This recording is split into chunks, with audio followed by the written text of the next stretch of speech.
What do I say about Tony Guattari? Far out. He's all right. So I had Tony coming down in August last year. So pumped up. I get a phone call at 12:30 a.m. in the morning, the night of, and Tony says, "I'm stuck." I said, "What do you mean you're stuck? You're stuck in the toilet up in the Novotel? Are you here?" "I'm stuck in Melbourne. I can't make it." I thought, wow.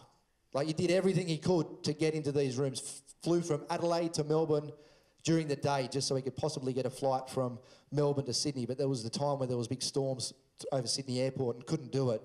But did absolutely everything he could to get here. So to finally have him here for 2 sessions this morning, you know, I'm just so grateful for. Now, Tony Guattari, he is an international speaker, all right? He plays a big game. He has worked for some of the world's biggest companies. He still does work for some of the world's biggest companies. Flying to Fiji next week, off to Papua New Guinea the week after, to talk to some amazing people. He's about sales. There is a certain approach. Who wants to know a little bit more about sales? Who could sell more? Who could sell more? Everybody? I think yes. So Tony's the guru of being able to get people to unpack the process, and then he will help you put the pieces together. All right, but once again, the only way you are going to get as much out of this as possible is if you play it 100%, give Tony your 100% full attention and play the game. All right, so the way we roll in Breakthrough for Business, because we've got amazing speakers, anytime I introduce anybody, if you could all get up on your feet and give them a huge round of applause, I'd like to introduce Tony Guattari. Hey. Great, have a seat, have a seat, have a seat, have a seat, have a seat. Has anybody, because I've done some gigs in Wollongong, would have been a number of years ago. So has anybody seen me speak in the past? A few of you, yes, yes. I used to be a lot fatter. Actually, I've lost 32 kilos in 16 weeks. Yeah. But, you know, when you're 50 years old and you're fat and you look at yourself stark naked in the mirror and you go, shit, you're fat? Oh, that was me. I went through the process of change and applied it in myself, which is effectively awareness is the first process of change, followed by acknowledgement. You know what I used to say? I'm fat because I'm big boned. What a lie. So I got really serious. I looked at myself naked. I said, yuck. Yucky, yucky, pooey, yucky. And then the whole history of diabetes in my family and heart disease and saying, mate, great, really successful, gonna die young. That's a good life. So just made a decision and read a lot. Didn't go on a diet. Diets don't work. Don't believe in diets. Statistically, people put more weight on after they come off a diet. So I said, must be a better way. And read probably about 5 books. 6 or 7 books, all said the same thing. I go, wow, must be some logic here. Gave it a whack, tried it, and extraordinary. Changed my life. Won't go back. And I'm now running my first marathon in September, the 22nd, Sydney Marathon. I did insanely on the weekend in Melbourne on the Coorong Trail. I ran for 26.2 kilometres non-stop. Man, wow. When I run, I feel the presence of God. It's like Chariots of Fire stuff. I thought it was fantastic. So I just wanted to share that with you because it's been one of those little things that I've always wanted to do. I've always wanted to get fit. And I sort of said, you know, it's great to just do it and actually really enjoy the process. Now, I've got a bit of a PowerPoint slide, so I will just share with you sales. Now, just so I've got an understanding, business owners, can you put up your hand? Like, okay, well, stacks of business owners, great fertile ground. Question to you. Let's define selling. What is sales? Anyone, just pop your hand, so just yell it out. Don't need a speaker, you've got big loud voices, huh? Training. Trading. Okay, great. Anyone else? Define selling. Generating money. Okay. Anyone else? Just providing a product or service that somebody needs. Providing a product or service that someone needs. Great. Anything else? Yep. Finding the best solution for your client. Finding the best solution. Love it. Okay, that's cool. I get that one. That rocks my world a bit. Anything else? Building a relationship. Building a relationship. Very good. Because do we truly close a sale or we open an opportunity? Yeah, very good. So okay, let me give you an example. I'll share my story because my story is incredibly interesting in this sales profession. I used to hate sales with an absolute detestable attitude. Because when I was in the corporate world at Harvey Norman, I occasionally, because the computer division was so successful, I used to get the media ring me up asking for quotes a lot. And, you know, because Harvey Norman was growing and computers was becoming the most dominant category of Harvey Norman back in 1990 to 2000, where it actually eclipsed electronics and furniture as the greatest single division. And during this success, I was the general manager and I was the spokesperson for the computer division, which was like the growth juggernaut at that stage. This is pre-internet, so you get it, okay? And I remember journalists phoning me up and they would quote me as super salesperson Tony Guattari from Harvey Norman. And I remember ringing them back because I was an arrogant person at that stage and saying, you don't understand, I'm not in sales, I'm in marketing. You don't understand, I'm not in sales.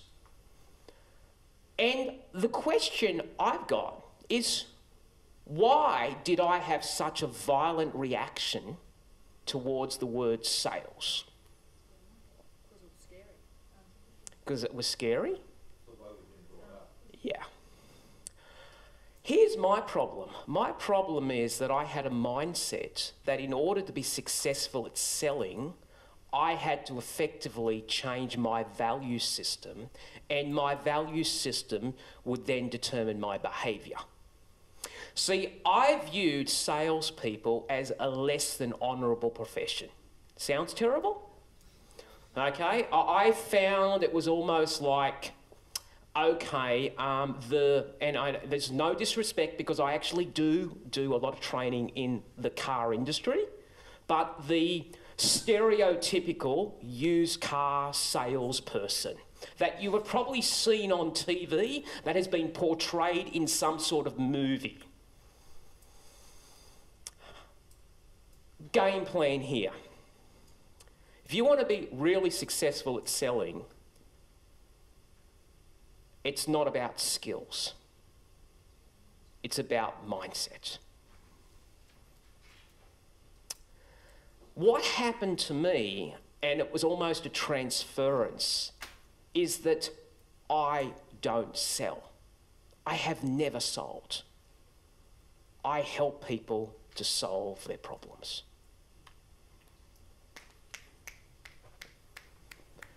And I go, my God, you can do that well.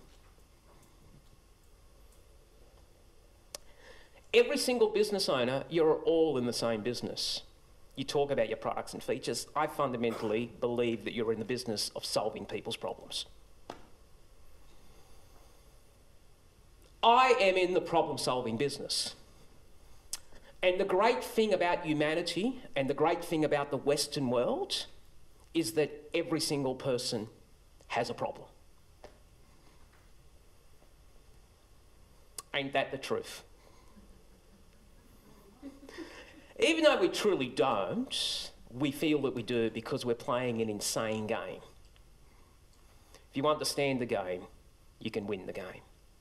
You just have to understand the game. What I'd also like to show you today is not only to solve that problem, but here's the potent stuff. How to actually show a prospect that they actually have a problem. That's powerful magic stuff. Because I have to move you from ignorance to awareness. And I'm going to show you how to do that. And here's how you don't do that. You don't vomit over a prospect. Which could easily happen because we come from a product background and our curse is the curse of knowledge. It's the ability, the profound ability to ask great questions and listen with a heart to care. And then ask the deeper question, how does that make you feel?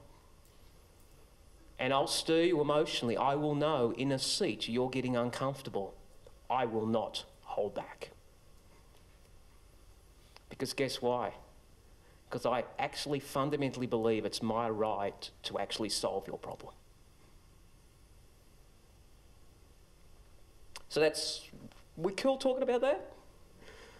Is that pretty okay? Yeah, because I'm going to do a bit of that, because that's really, I'm going to get you to, I'm not going to put a screen, I'm going to get behind the screen, you're going to see there is no magic, there is a process and a system. If you understand the system, you can apply the system in all. The other variable is we're all in sales. If you're not selling a product, you're selling to your team. If you're not selling to your team, you're selling to your partner. Because selling is about influence. And understanding the principles of selling is actually one of the foundations that truly makes successful entrepreneurs. Truly successful entrepreneurs are really good at selling vision. So I just wanted to actually unpack all of this because it's so relevant in all aspects. First slide, love this slide. One of my favourite super duper duper duper slides. This is my little magic formula of how any business is built. This is not so much on sales, this is overall business. Just want to unpack this because I think it's really important to understand what I'm talking about here. Any business, doesn't matter what business it is, operates on these variables. If you understand the variables, you can actually test and measure everything because selling and business is about psychology and science. Some of us are good at the psychology, others are hopeless at the science. Some are good at the science, but terrible at the psychology. If you want to be brilliant, you get both working together in one unity. It is powerful stuff. Here is the science. The science of any business is number one. Any business has existing customers. Got it. Your job in existing customers is to retain as many as possible. Okay, the greatest single opportunity in any business that is struggling is not to find new customers, it's to reactivate lost or inactive customers, period. Why? Because you've got a database. Some customers have bought, some customers have not bought. The reason they haven't bought or they've come off the trail is not because you've pissed them off, but basically every single year about 10% of your customers don't buy from you again. One of the greatest single strategies of instantaneous improvement is to reactivate lost and inactive clients before you do anything else. Now, we had a client, they only did this one strategy, they improved their sales by 30%. Guess how much it cost them? A letter plus a phone call. Oh my goodness. What, I didn't have to do Google AdWords? No. I didn't have to do advertising? No. Just that? Yes. Got a database? Milk your database. Smash it so hard, look at everything. So that equals your retained customers. Now, it's really important to get good service because good service retains good customers. The next thing, this is in business. And Greg will share great passions on how to generate leads. The number thing is every business can't just survive off its existing customers because by default you're going to lose some. So you're actually going to work off a smaller pie. So effectively you have to generate leads and inquiries. And the whole game in business is to do that as cheaply as possible. It's reducing the cost of a lead. And I love the internet because to me the internet allows me to measure the cost of a lead. That's what I love it for, because I'm always trying to smash it down. How can I get it lower? I'm spending too much money on a lead.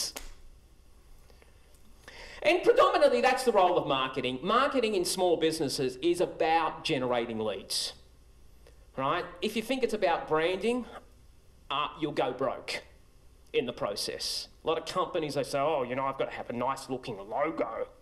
No. If you're in small business, all you got to do is get the bloody phone ringing. but the logo doesn't matter. Just get the phone ringing. Get the online inquiries going. Get people visiting your stores. Got it. Marketing. Is your marketing doing that? No. Stop doing it. Now the other thing, and this is where sales comes in. This is a doozy. Your number of leads times your conversion rate equals your acquired customers. Now, I've been to many seminars and I get it, and I love internet marketing, and I love marketing, and I do a lot of marketing talk, but between you and me, marketing is bullshit if you can't sell. It's almost like having $100 bills and burning them up. If you can't convert an inquiry into a sale, you still lose the game. And here's what a lot of companies do. They spend too much money on lead generation and they don't improve conversion rates. Here's the tragedy. They don't even know what their conversion rate is. And I'm no genius, but I'm figuring as soon as you measure it, you can improve it. I'm going, wow. Proverbs says, Einstein says, definition of insanity is doing the same thing and expecting a different result. You know what super insanity is? Doing the same thing and not even knowing what result you're getting. So I reckon today, I want to help you on conversion rate. Because I reckon if I could take your conversion rate and let's just say it's 20%, 2 out of every 10. And if I could take that to 40%, you go, Guattari, I just made money. But you don't want to accelerate the car until you've actually got the conversion sorted out.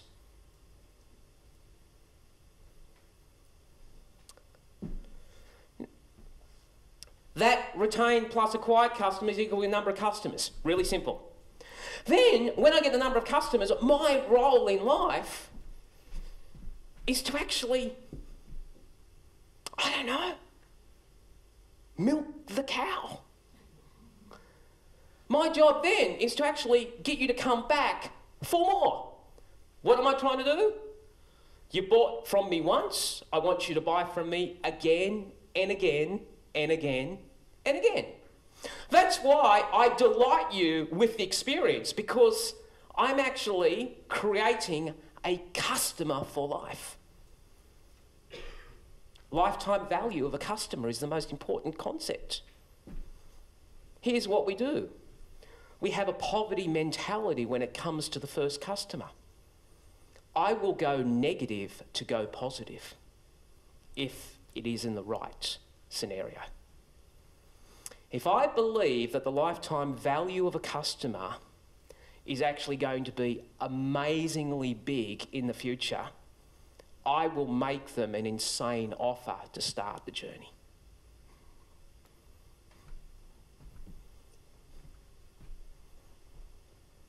Some people say, I'll never do that, Tony. I said, well, probably won't be able to convert. The other thing that I then got to do, and this is the brilliance, is then I've got to increase the average transaction size. Now, my good mates Harvey Normans, they were masters at this.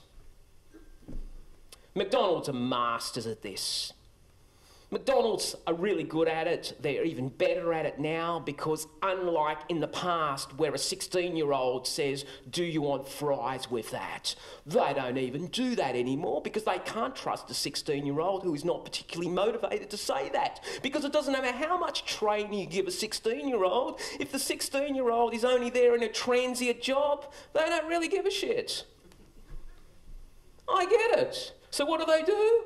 They attract you with this delightful menu board. And you go in there and you go, I just want a Big Mac. And then, but they say, Tony, if you buy this Big Mac with a Coke and fries, the value will be better.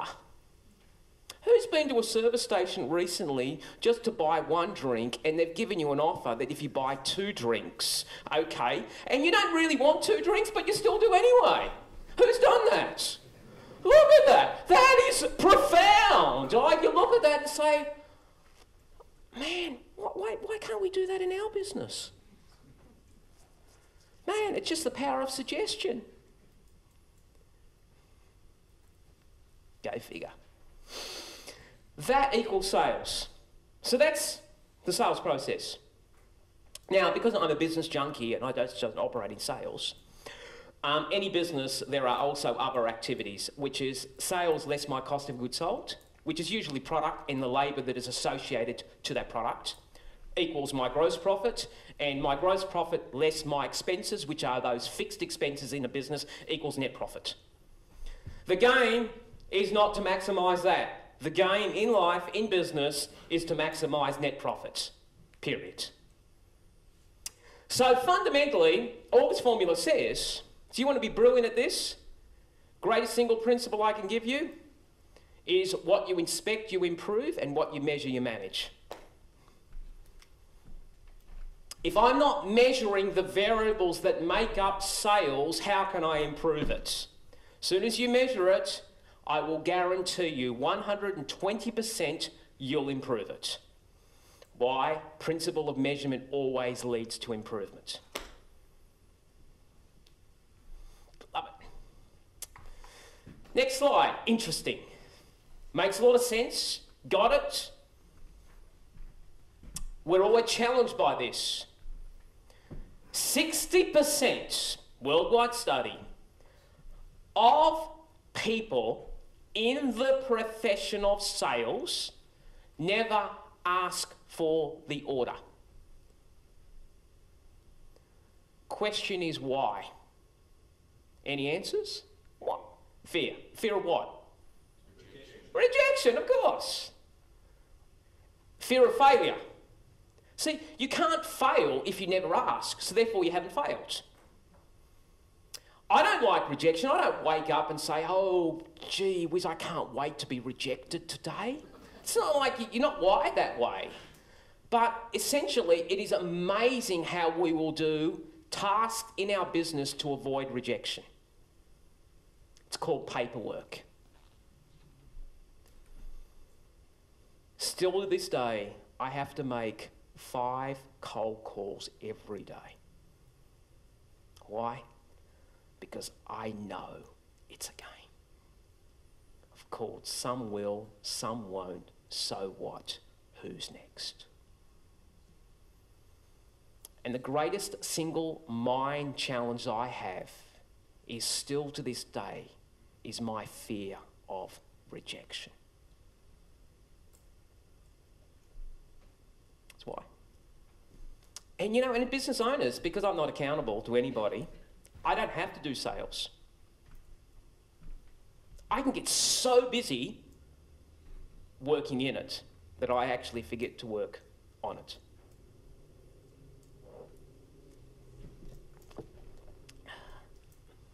Have a look at this, 4% who ask for the order 6 or more times in different ways, in different techniques, over different times, they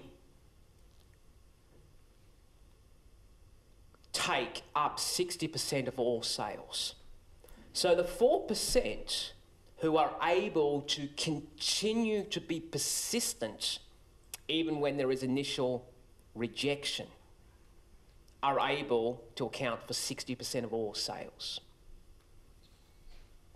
Now, selling is a very interesting dynamic, and it's almost like gates. Let me show you the gates now that I actually think are really interesting now that the customer has to go through. Because I think the customer is changing, and I think sales has changed. Many of you might have been brought up on the classic sales training of Brian Tracy, the classic sales training of Zig Ziglar, the classic sales training of Anthony or Tony Hopkins. Anybody heard of these dudes? Okay, classic guys. But here's the deal, 1960s. America. 1960s, pre-internets. World has changed. What has fundamentally changed? The power has shifted towards the customer. The customer is not ignorant anymore. There's an old proverb, where there is mystery, there is margin. There is no mystery anymore. What I have to realise is respect the intelligence and the dignity of the prospect, that they're not an idiot. And they probably know a lot more than they're leading on. So what are these gates? How do I sort of, you know, what are the gates that I have to go through? And I'd like you, as we're going through these 9 gates, ask yourself the question, ask about a team, and a rating of 1 to 10. How are we going there? Because maybe the answer is in these 9 gates saying, wow, we're good at 2 gates, the other 7, we're pretty poor. How do I get someone to commit? So number 1 gate of commitment is this guy for real? The greatest single quality that I now see is be yourself. I get scripts, don't get me wrong, I get robotic stuff, scripts are structure. But you can't actually be something you're not, because ultimately the customer can actually sense that you're actually sort of a robot. Who has ever been approached by someone on the phone that you actually know is reading a script? How do you feel? Like honestly, how do you feel? You're annoyed, right? Because they don't even listen to you. It's almost like you ask a question and they're still on the script. It's like, what has happened to your humanity here? Your job is to have a conversation with somebody to actually see if you can solve their problem. You've been trained by some little robot saying, just do the script. I get it. Let's not insult the customer's intelligence. So I reckon you've got to be real. Now, you know, you're real. This is going to sound terrible. I do this all the time. You have to make yourself vulnerable. You actually have to show your limp. You have to actually say, I don't have it all right. You have to have the courage to say no when you've been told to say yes to everything. Because that is why trust is built. It's not through perfection, it's through direction. I get it. I can trust you because you know what? You are breaking the mold of a salesperson. You are becoming a trusted advisor, which is essentially the positioning you want to get to. Number 2, is he telling me the truth? Now, it is incredibly important that you have this powerful arsenal behind you, because irrespective of any marketing material you put together, I'll go bullshit, bullshit, bullshit. Okay, you understand that completely. We are living in a skeptical society.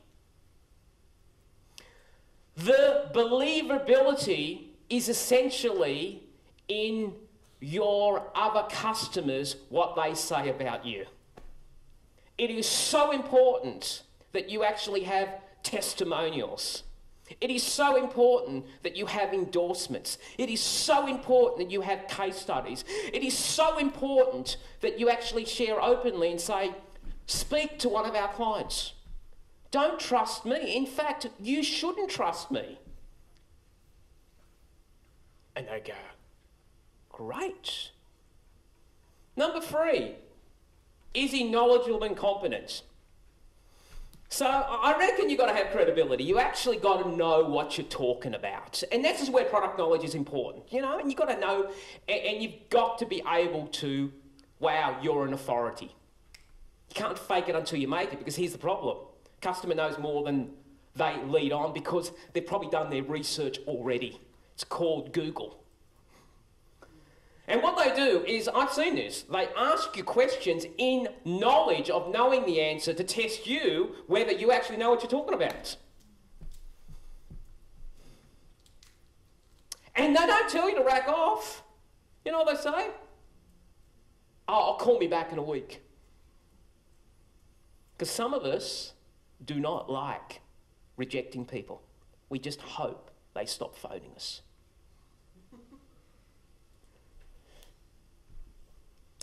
Is he appropriate for me? Am I a good fit? Really important.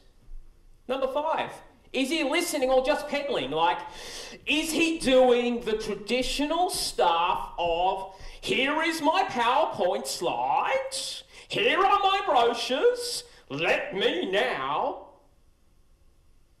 forget the language, vomit over you. Because I want to get myself puffed up, because I want to show you all my amazing knowledge. Happens. Now, it will happen if you've come from a technical background.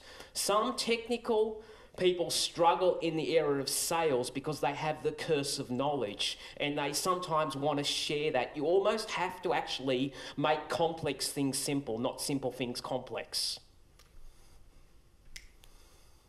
But we have this desire for complexity, because why? I don't know, it's a bit of an ego thing. You know, I do it all the time. I work in companies, and I'm telling you, the memos that I have seen from these companies, I said, you can say the same thing in 2 lines that you've actually done in 2 pages. But they say, no, you don't understand, Tony. We have to speak this way. Overall, can he be relied on? Sword safety. Got it. Number 7, do I understand enough about what he's going to do for me? Am I comfortable with him? Do I really, really do it? So that's important. Number 8, am I making the best choice versus other choices? Superiority, comparison. They're going to do that. I recognise they're going to do that. Why don't I do that for them?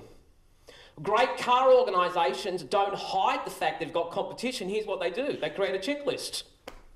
So, hey, we know you're going to do this. You're not stupid. So guess what? We'll save you time. We'll do it for you. Of course, ours just looks far superior because we're ticking all the ones that we're really good at. Number 9, am I paying a fair price?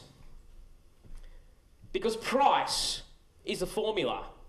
And it's a very simple formula. Value for money is price over benefits. What a lot of companies do is they don't highlight the benefits, they lower the price to win the deal. 2 ways to play the game. How have we articulated in our marketing the benefits? Not the features. We can get very feature frenzy. Got to actually smash the benefits. Now, I'm going to give you this as I read a lot of sales books. And I just wanted to share you an insight into one of the better sales books that I have read recently. I do a lot of complex sales. Some of the sales that I do take around 2 to 3 years to convert. One of my clients is a conversion franchise. It's called Laser Plumbing and Electrical. We do some work with Smith & Sons. In fact, I'm doing their Victorian conference or their franchise conference in the next couple of weeks. And we are essentially a business that goes to electrical and plumbing contractors and convinces them they need to surrender their business name, okay, that they've built over the last 40 years and call themselves Laser Plumbing Artarmon. Now, that is a tough gig. Why is it a tough gig? Because they don't even want to speak to us, because they think, what in goodness me do I need to do that for? Now, what I've realised, and this is essentially really important, there are 5 different types of salespeople that you'll actually see.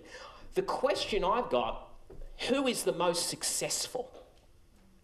Who is the most successful in simple sales and who is the most successful in complex sales? Now, I'm going to give you a simple sale. A simple sale is a retail sale. Someone comes to me, okay, and they want to buy a lounge suite. Okay, the need is already there. That's a simple sale. A complex sale is where I'm trying to create the need. Who here is in more complex sales environments? Okay, who's more in simple sales? Yeah, okay, so it's a combination of both. I want to show you essentially the 5 different types of sales reps. Number 1, the hard worker. Always willing to go the extra mile, doesn't give up easily, self-motivated, independent, interested in feedback and development. Okay, sweat equity, puts in the hours, gets the results, just works really hard. Number 2, the challenger. Okay, always has a different view of the world, understands the customer's businesses, loves to debate, loves to push the customer.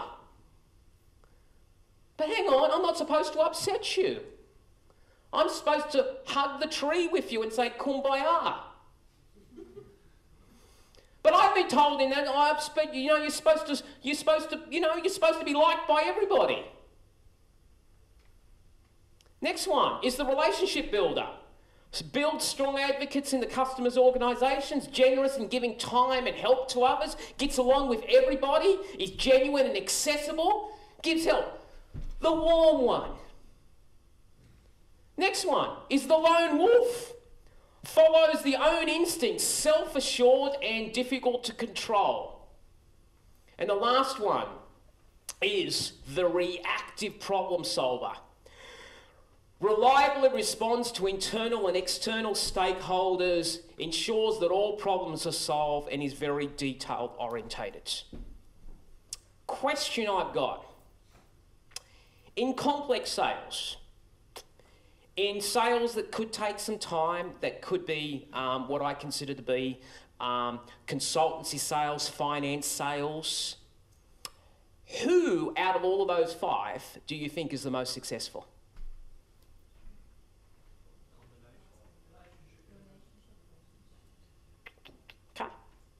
Now, this is a study that was done.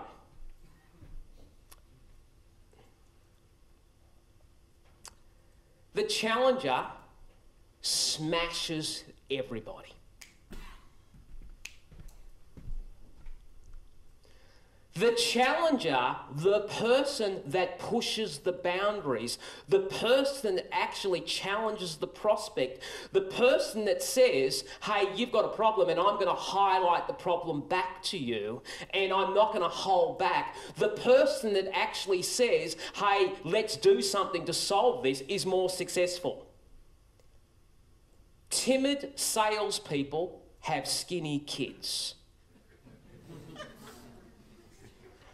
I get it. The relationship builder, brilliant at account management.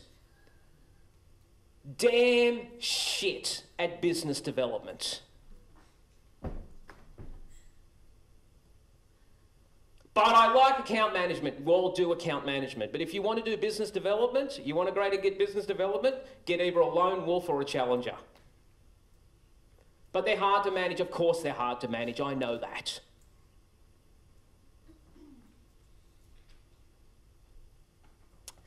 Now this is this is low complex, this is high complex. Just have a look at this. In high complex sales, the challenger is very likely to succeed in complex sales environments. Look at the relationship builder, 4%.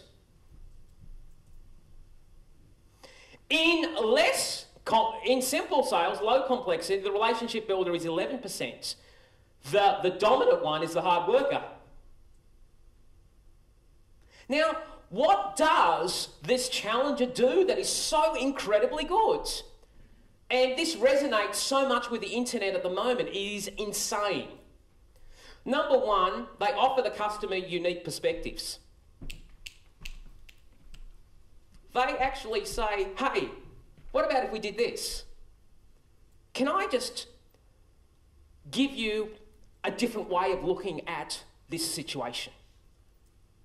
Number two, they have incredibly strong way to communication skills. So they don't do a monologue, they do a dialogue. They're truly into conversations. They know the individual. Now, this is the D. What they do is they instinctively know that if I'm selling to you, there are two drivers. The first driver is the business driver. Really simple, you know, I've got to make more money, I've got to reduce costs.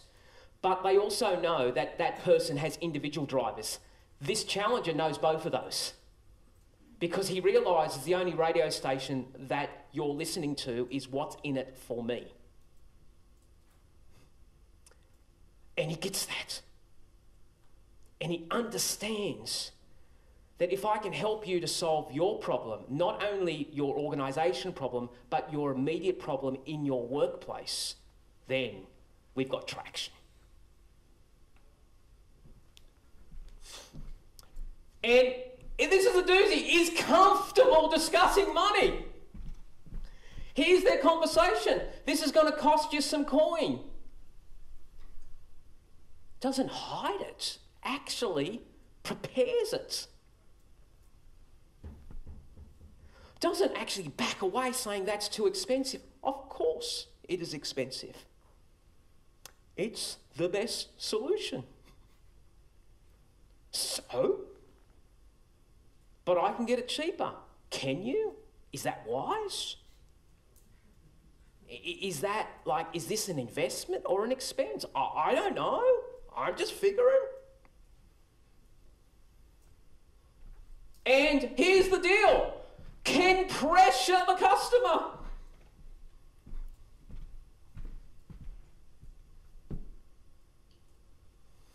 This is what they do brilliantly. They do free things. If you were to learn these free things and put them in your sales career, you'd probably be absolutely fantastic. Number one, they teach. They produce great content. Why do I got to produce great content? Because we live in a content-rich society. All right, so they teach for differentiation. They educate the prospect. They actually don't go in there trying to sell. They genuinely want to go there and help. And if they get the sale, that's well and good, but they're not going there for the sale. But by default, they get the sale because they have an attitude of giving. Number two is they tailor, they customise. They say to the prospect, I don't know if we can help you, but what I'd like to do, could I come back to you in 4 days because I need to speak to our people to see what we can do.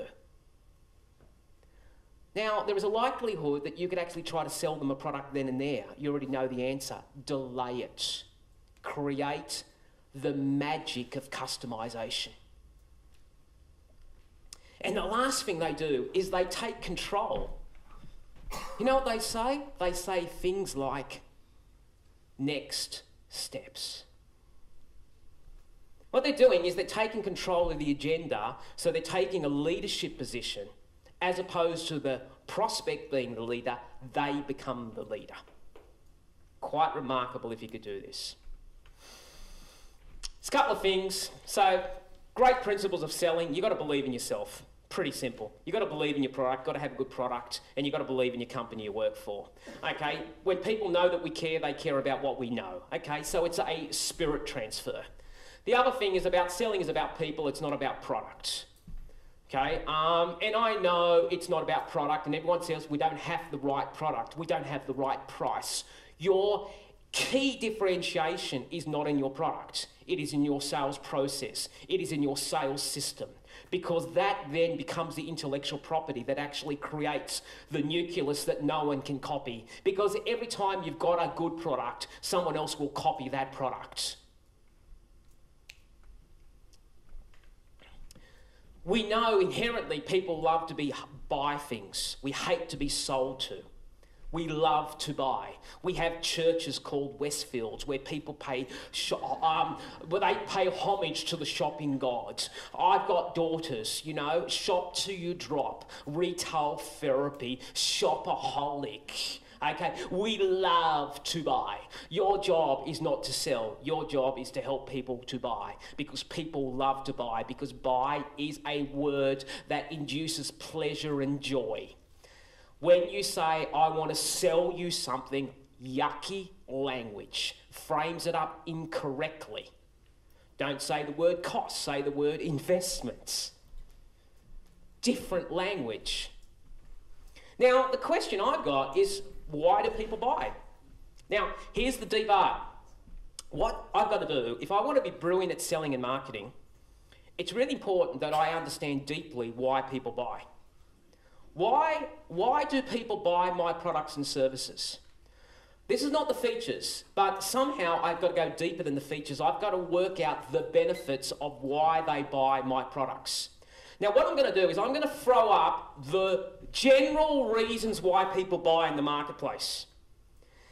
All of you will have some of these drivers going on in your business. The key is, does our marketing and sales articulate this strongly enough? Have we made it really obvious? Now, here's the point. The customer is never going to tell you the reasons why they're buying. Why? Because in many ways, they might think they're less than noble. There is a dark side to us all. And the key is understanding what is called the ego and driving the ego. It's the emotional side of Guitarri that I do things that I don't know why they do them, but I'm driven by them. What are the true drivers of the Western world? Let's go through them. Number one, people want to increase their profit. Number two, they want to increase their satisfaction. Number three, they want to increase their confidence. Number four, they want to increase their convenience, and they want to increase their pleasure. Pleasure marketplaces are booming at the moment. If I could invest in a cruise line, I would. We are certainly living longer, and we have an enormous generation of baby boomers who have basically said, screw the kids, let's spend it. And they go on cruises. My dad's 80 years old and he still goes on a cruise. 80 years old. Great market. The other reason that we buy is that I want to improve my image. Now, they're not going to tell you this. They want to improve their status. So much of education is about status. I want to get ahead. I want to get to the top. Show me how I can get to the top. Can I have an express course to the top? They want to improve their earnings. They want to earn more bucks. They want to improve their customer relations, their employer relations, their family relations. Number three reason, this is big in insurance, they want to protect their money, their property, their assets, their self, their family and their staff. They want to protect their nest egg. Unfortunately, fear is a great sales weapon. Ask the insurer, anyone in insurance here? It is, isn't it? Now, let's be honest. It's like, wow. And the greatest fear is sharing a war story of someone else who didn't. And they go, oh my goodness me, they didn't. What else people want to... Now, this is big. We live in a time-poor society. We are incredibly busy, okay? The greatest thing that you could do for any of your clients, anyone, is to actually reduce their worry, their risk, their trouble, their expenses. What people want? They want less hassle and they want more control. If I can provide that for you, I will actually have you for life. It's not a question of money, it's a question of help me to reduce this in a chaotic life that I have. Give me order that I crave.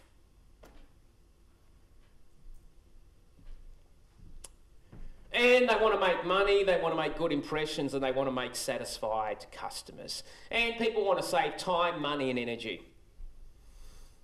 Interesting. Great franchise is gyms. You think of gyms. Where did it found itself? In lawn mowing services. What was lawn mowing services truly about? It was essentially saving people time. Because what gyms is quite simply this. They look at industries where customers are time poor. They know they have to do this stuff, but they would prefer to get someone else to do it if they could. So where do they think? Lawnmower. Oh man, worked really hard over the weekend, got to mow the lawns. Are you kidding? Man, if I could just get someone to do it, I'll pay them $50. Great business. Now, let's talk about this. How long have I got, Steve? 5 minutes. This is the deep stuff now. This is the stuff that I love training on. And in the second session, I'm going to go so deep into this. This is a really simple concept. It's nothing particularly major, but this is the deal. And you have to work with me on this. You have to actually go, every single person is much more emotional than they give themselves credit for. They overemphasize their logic, they underemphasize their emotion. Every single sale that I've done is truly not about logic. It's about emotion. My job is not to massage your head. It's to massage your heart.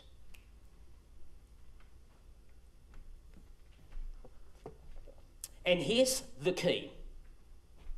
This is what I love doing. Is that I see every prospect, every customer, every interaction like a bank account. And I realise that I could try to withdraw from that bank account, but I can't withdraw from a bank account until I've deposited into that bank account. And here's what a lot of companies do. They try to withdraw too easy. How do they do it normally? What would they say where they try to make withdrawal? What are the tactics that they would use? Here's one. Lowest price. What is it saying?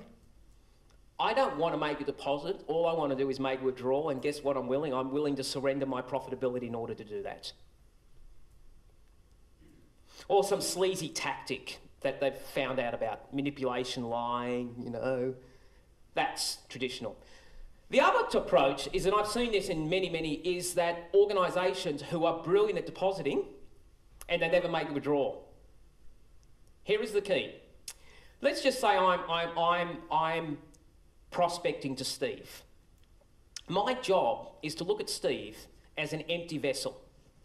And all I'm doing is that through my conversations, through my content, through my delivery, through my meetings, I'm building up his emotional bank account. And I'm starting at zero, and almost I'm looking at the person saying, when have I earned the right to ask for the withdrawal? In fact, I will guarantee I won't even have to ask for it. Steve will ask me for it because I've earned the right. You know what Steve will say? Tony, how can you help me? Got the sale. Why? Because I've invested emotionally into that bank account at such a level, with such intensity, with such precision, with such focus. He's going, man, I trust you.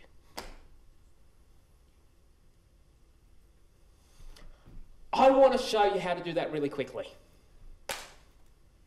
Some of you feel the answer is, give me the killer closing technique. It's not.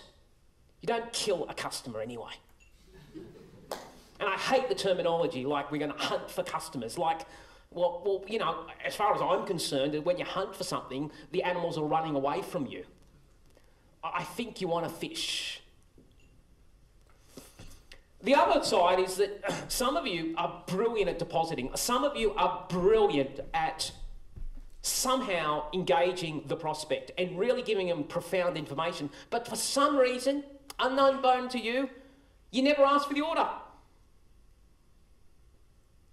Here's the thing. Someone must get the order.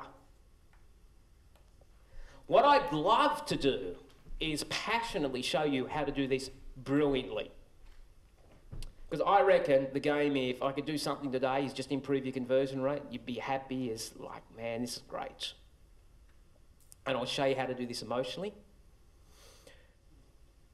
One of the greatest single qualities that you can have is this innate ability to shift your style to suit the customer style. Now, if you're not in sales, trust me, you still need to do this because guess what? You're managing a team. And managing a team is about influence, and influencing is about understanding the triggers that are important to you. And when you come back, I'm going to actually show you how to pick them, how to profile them, and what strategies work well for that buyer personality, but what actually don't work well for that buyer personality. Because here's what books try to do. They try to give you one approach suits all. It doesn't. It's the ability to shift gears, change your style, change your presentation to suit the audience. When I'm presenting in a group, I will be totally pragmatic here. I'm operating in all 4 quadrants because I don't know what you are.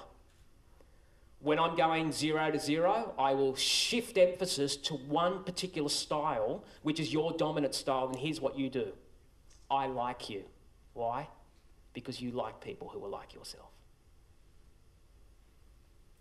And here's the greatest single revelation you've got. Do not judge a prospect. Just because they're arrogant doesn't mean they don't buy. And here's what we do. We say, I don't like him. Don't. Just embrace they are who they are. They're not going to change. But understanding the triggers that are important to you, which could absolutely repulse you, go against your complete value system. But understand they're important to them and focus on those triggers. So when we get back, we're going to go through a workshop on that, and you're going to see yourself in a different light. You're going to see everyone else on your table, and you're probably going to go for the next 2 days, what personality are truly you?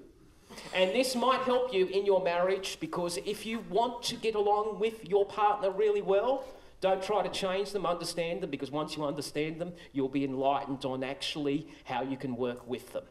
So that's my session, so hopefully we'll come back and get inspired a bit more. Beautiful. Wonderful, guys. Round of applause for Tony Matari.